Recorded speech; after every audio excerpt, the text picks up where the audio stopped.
Hello everyone, RX live में आप सभी का स्वागत है। मैं शमीम। आज मैं बात करूंगा प्रधानमंत्री आवासीय योजना के बारे में।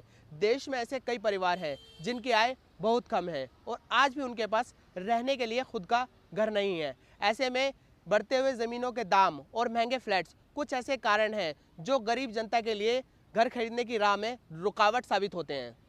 ऐसे में केंद्र सरकार ने देश के आम नागरिकों के लिए प्रधानमंत्री आवासीय योजना की शुरुआत करी, जिसके बाद अपना आशियाना बनाना और ख़रीदना आसान है।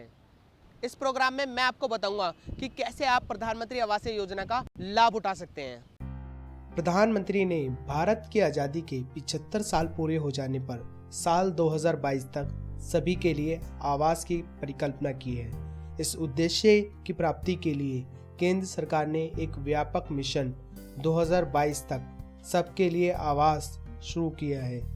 25 जून 2015 को प्रधानमंत्री ने इस मोस्ट अवेटेड स्कीम को प्रधानमंत्री आवासीय योजना के नाम से शुरू किया है। इस स्कीम के तहत केंद्र सरकार सबको घर देने जा रही है।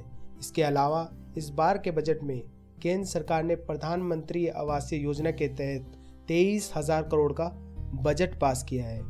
सरकार का प्रधानमंत्री आवासीय योजना का बजट बढ़ाने का मकसद है कि 2019 तक देश में करीब 2 साल के अंदर 1 करोड़ घर बनाकर तैयार कर दिए जाए। आइए मैं अब आपको बताता हूँ प्रधानमंत्री आवासीय योजना में आवेदन करते वक्त किन किन बातों का ख्याल रखना चाहिए।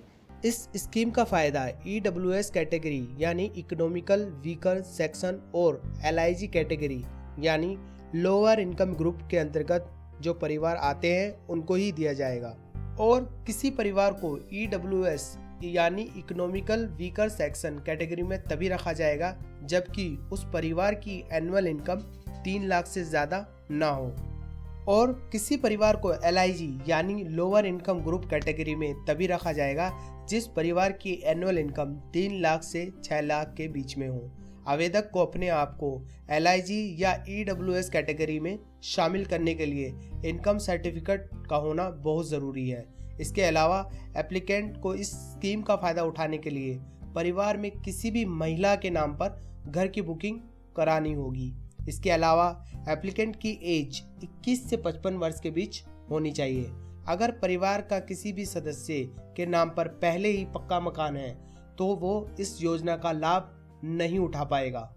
अब मैं आपको बताता हूँ प्रधानमंत्री आवासीय योजना में आवेदन करते वक्त किन किन दस्तावेजों की ज़रूरत पड़ती है।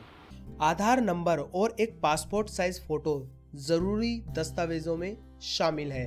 योजना के आवेदन के लिए कॉमन सर्विस सेंटर में 25 रुपये की फीस ली जाएगी। आवेदन के बाद हर एक आवेदक को एक रिसिप्ट दी जाएगी जिस पर एप्लीकेंट का फोटो होगा और एप्लीकेशन नंबर लिखा होगा।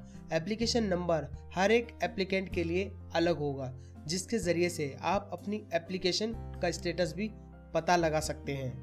अगर मैं बात करूं प्रधानमंत्री आवासीय योजना के तहत लोन की, तो सभी के मन में एक बात आती है कि कितने लोन पर कितना % टैक्स। तो आइए समझते हैं टैक्स का गणित। प्रधानमंत्री आवासीय योजना के तहत शहरों में बनने वाले घरों पर 9 लाख के लोन पर टैक्स में 4% और 12 लाख के लोन पर टैक्स में 3% तक की छूट दी जाएगी। PM ने ग्रामीण इलाकों में पहले से 33% अधिक घर बनवाए जाने की घोषणा की है।